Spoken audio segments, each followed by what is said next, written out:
Hello YouTube, this is Mr. Hanson broadcasting from my basement in April of 2020.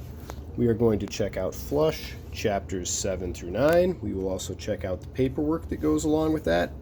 Please be advised that this is a one-take wonder, low-budget video, so bear with me when I make mistakes. I'll just continue on. Before we go over chapters 7 through 9, I do want to double check and make sure that you have the correct username and password for IXL.com. Your username should say something such as the first initial of your first name and then your last name and then at Potterville PS, and then you should have a fairly easy to understand password that was already developed for you. Please make sure you're logging into IXL on a regular basis and doing the work on there. That will be counted towards the credit, no credit, or the credit or incomplete grade. If you look over here on this side, and I'm trying not to show any names here, you can see that we have several people who have not logged in yet. Please make sure that you're logging in and getting that IXL work in. It's pretty easy and it does help you understand grammar skills. All right, moving ahead from there. In chapters 7 through 9, there's mention of Saskatchewan, Canada. And Saskatchewan is approximately 42 hours away from the Florida Keys, specifically the middle of Saskatchewan. Saskatchewan itself is more populated than you may think. It has a couple of large cities, including what I call Regina, and then there's also Saskatoon. I'm going to send you a YouTube video of Regina being filmed by a drone, just so you get an idea of what they're talking about. Obviously, that would be a very different place than the Florida Keys. All right, that is about the only extra reference we have going into the chapters. Now I'm going to guide you through the chapters themselves. Please bear with me as I get my boom stand set up, and hopefully you can see things. All right, in chapter 7, there is a backstory about the mom, and we find out that she doesn't really break laws, period, even though she did meet her husband when she received a speeding ticket. Okay, her parents worked at Disney World. Tells a little bit more about that.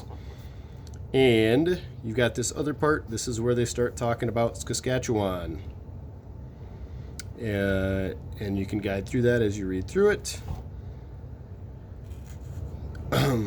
Moving ahead from there, you find out that the lawyer for the dad, who is named Payne, is going to try to have him declared crazy to a certain degree to get him out of jail. So they talk a little bit about what the plan was there. They use the term shrink. By shrink, they mean psychologist, to basically say that the dad is crazy so that he can hopefully be released from jail.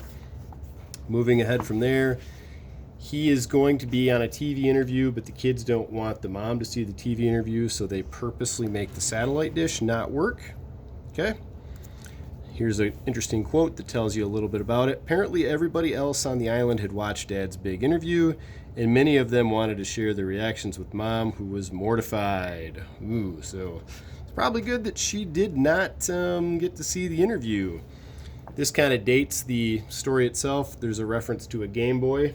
The Game Boy was a black and white handheld gaming system from Nintendo. Now there's the Nintendo Switch, which from what I understand is a pretty cool gaming system that you can play on the TV and handheld.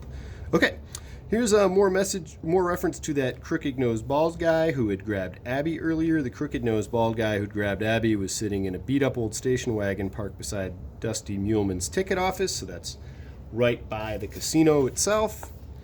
And moving ahead from there, some police officers check the sewage tank and they find out that it's empty, and old tank is rusting away.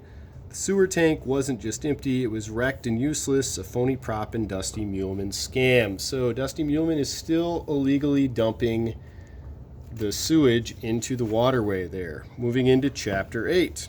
Okay, mom decides to go into a neighboring town to buy groceries because she doesn't want to have to deal with them. The dad is supposedly protesting ruthless greed heads. This time he doesn't compare himself to Nelson Mandela, which is probably for the best. And Dusty Muleman is described as a pillar of the community, meaning a really good person in the community, and that they won't stand for the reckless and slanderous allegations. You should know what reckless means. You may not know what slanderous means. Slanderous basically means someone is speaking evilly against you or speaking of you, saying certain things that are definitely not true. So in this context, Payne is saying that Dusty Muleman is dumping sewage into the waterway, and Dusty Muleman is saying that that's slanderous because spoken lies are called slander, written lies are called libel, and anyway, that is something that is also illegal. Okay. The attorney says, who is the lawyer, says he advised the father against doing the interview. They talk more about the interview itself. And then they talk a little bit about possible divorce. And the attorney says he's not going to talk about that. By attorney, I mean lawyer. Moving ahead from there. And they towed Lice's Jeep back from wherever it was at. And the girlfriend thinks that whoever took, that someone took Lice and killed him. Boy, that would be pretty unfortunate, wouldn't it? Oh my goodness. That's what Shelley was saying there. They talk a little bit more about Shelley, the character, and she's got a barbed wire tattoo. Really not that big of a deal. That was in style back in the day too. And then we find out that Dusty Muleman is making about $10,000 every night from his casino. So why not just pay to dump the sewage properly? I'm kind of surprised. This is what might be considered a plot hole, because if you're lucky enough to run a casino, you definitely want to do it right so that you're making money and you are keeping the government regulators happy so that you can keep making your money. $10,000 a night would be a whole lot of money over the course of the year. I don't know if they're open every day, but anyway, yeah, it takes a lot of people a long time to make $10,000. So if you could make that in one day, that'd be outstanding. Okay. Anyway, they keep talking about Lice and how Shelley wants him to be safe. She decides to help out, as we had mentioned earlier. Okay. She is going to go undercover to nail Dusty Muleman, the man she suspected of ordering her boyfriend killed. And she's going to try to get a job at the casino to be able to do that. Okay.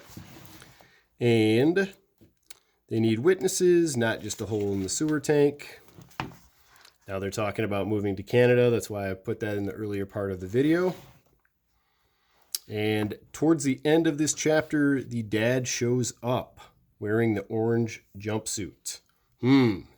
What in the world happened? So he was supposed to be in jail, and we find out that he escaped, rather matter-of-factly. So here's a guy who has committed what would be considered felonious, which is a felony, which means you could go to prison for 5 years or so. Felonious vandalism or malicious destruction of property on the casino. And now he's escaped from jail, and it looks like he might get away with both, which is kind of surprising. Okay. The dad talks to the family and says he wants to apologize for all the grief he's caused.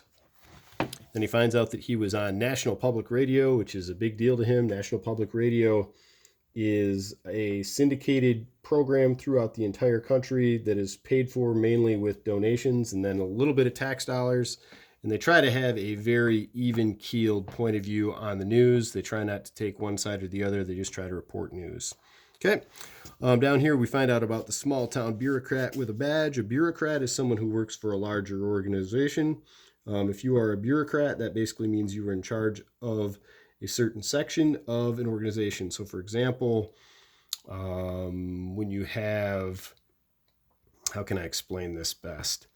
When you have your principals and your superintendents and then your higher level school board, they're all considered bureaucrats. They're people who are in charge of a bigger organization. Okay. And he talks about his constitutional right to go on TV. They forgot to lock his cell, so he decided to just walk out. Yikes. And find out that the dad was going to be released because he just wanted to get him out of there because they had two other people who were bigger offenders coming in from out of town for a part of a trial. And they talk about how that's a felony to escape from jail. And then we find this out, which is kind of surprising. The officer was simply returning your father's belongings when the cop comes to buy to the house.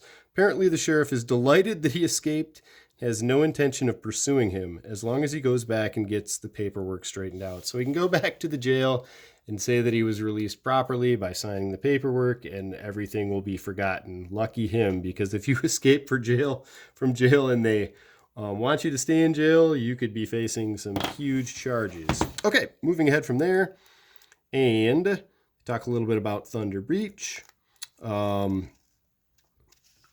the dad, and a few other things with that. You can read through that section. Now, Dusty is now offering to drop the charges because he doesn't want the bad publicity from the trial. That's what the dad is saying. So the dad is still very bent on going through this process of finding out who, if anyone, was dumping the sewage illegally. Okay? The dad says, every time Dusty empties her holding tank, it's like flushing 100 filthy toilets into God's ocean. That's why he's so upset. And moving ahead from there, they talk about taking the skiff out and having dinner as a family. And as we guide through some of the other stuff here, find out that Jasper Muleman is back in the area and talking some trash to Noah again. And he gets punched again. Okay, and this time he gets kicked. Jasper Jr. kicked me so hard in the thigh bone that his big toe made a sharp popping sound. Started hopping around and hollering that I'd busted his foot. Bull remarked that it was usually a smart idea to put on shoes before you started kicking somebody. Interesting how those characters interact with each other.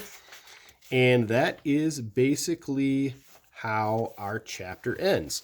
Let's go over some of that paperwork, and please get this done on your own accord. If you can take a picture of it with a digital camera or a phone and send it to me, that'd be outstanding. But again, you do not have to technically turn this in. You just need to make sure that you are consistently logging into Google Classroom, as well as IXL, as well as vocabulary.com. And again, double check that IXL information and make sure you have what you need for that. All right. Dictionary detective, again with the exclamation mark. Holy cow. Ruthless, slanderous, I told you what that was in the video. Skeptical, colonized, bureaucrat, I told you what that was in the video. And tersely. And here are your options here as to how you would go about putting these together. They give you kind of a very short version of what these mean. Again, use the internet if need be, or use a dictionary if need be. It should be pretty easy to get those taken care of. Moving on to understanding the story. Okay, how do Noah's mother and Mr. Shine plan to get Noah's father out of the jail? And I mentioned that specifically in the video. What does Shelley do in order to help Noah? What does she decide that she's going to do? And we talked about that, where she was going to, and I'm giving this away basically, do something so that she could be on the Coral Queen Casino on a regular basis. Explain why Noah's father decides to break out of jail. Read through that section or listen to it one more time if needed. In Chapter 7, what does Noah discover about the sewage tank that Dusty Muleman uses for the Coral Queen? That was in the video earlier. I had mentioned something about rust and how it wasn't hooked up. What does Noah deduce from this? See if you can use a specific text-based evidence quote here, meaning show the quotation from the book as well as your page number. And when Noah's father escapes from jail, why is his timing ironic? What was going to happen the next day is basically what they're asking you about there. Moving ahead, our last page here, chapter summary. If you were to give a title to this section of the book, what would it be? See if you can come up with your best description of a title for this section. What happens in these chapters? Please write a short summary. We're looking at anywhere from 4 to 6 sentences. I explained most of the chapter as I was guiding you through some of the highlighted sections. What is your favorite part of this section of the book? Please write something down. Find a part that you liked, even if it's not your favorite. Make sure that you are describing that. And what new words did you learn in these chapters? You could review some of your vocabulary words or words on top of those or different ones, and draw a picture of something you think represents these chapters. So those are your tasks for this week as the paperwork pertains to chapters 7 through 9. I hope you are having a very good week and staying safe and staying healthy. And I will hear from you during office hours on Tuesday or Thursday from 9 a.m. to 10 a.m. online, or you can always email me.